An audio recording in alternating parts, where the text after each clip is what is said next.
A few words about our lesson from Matthew 5:11 through 16. There are three concepts in this passage of Scripture, and my question to you is, in the ancient world, what did these three concepts have in common? We read about people being persecuted in the passage today. We read about salt, and we read about lamps. Well, the answer in the ancient world is this. They all had in common the concept of fire. Persecution, of course, involves being under fire from other people. Salt was used in ancient Palestine as a fire starter to ignite fires for cooking and so forth. And lamps, of course, used fire to give out their light. These are the three concepts in the passage of Scripture for today.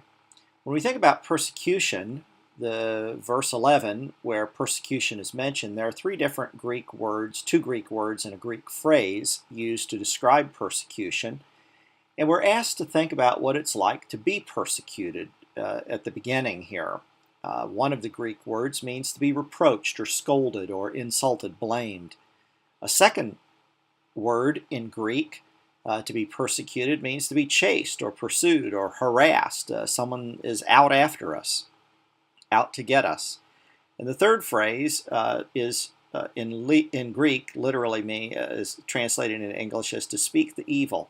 And this is being persecuted by people who tell lies or who pass on gossip about us. So Jesus starts this passage by causing us to think about what it's like to be under fire. And when we're under fire, we of course change. Sometimes we change for the better, and sometimes we change for the worse.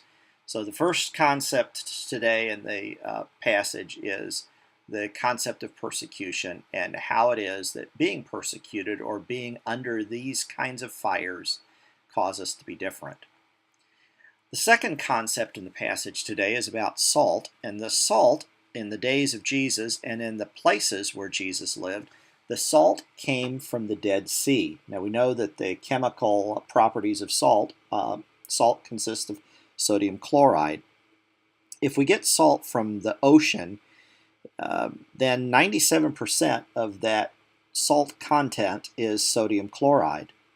If, on the other hand, we get salt from the Dead Sea, and here you see the shore of the Dead Sea, if we get salt from the Dead Sea, only 20% of that salt content is sodium chloride. The rest consists of a variety of impurities, including some sorts of magnesium that can act as fire starters. And so it's not uncommon for the people in Jesus' day to use salt to start fires. Here you see a dung fire, animal dung.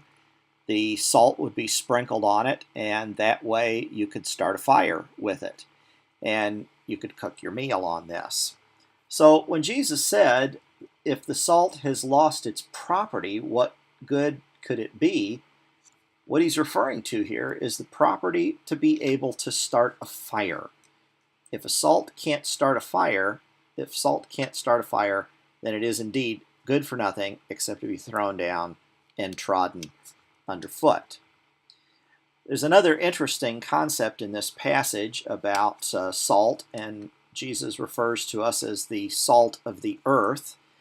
The earth was the Greek phrase also when it refers to the earth, or geis, is in sometimes a reference to the earth oven. Here you see a recreation of an earth oven, the typical oven used in ancient Palestine for cooking and for baking bread, etc. And so when Jesus says you are the salt of the earth, well, that doesn't make a whole lot of sense, does it? But if he says you are the salt of the earth oven, then of course we are the ones who are able to start the fire and get it going. The third concept that we see in the passage of Scripture today is the concept of lamps.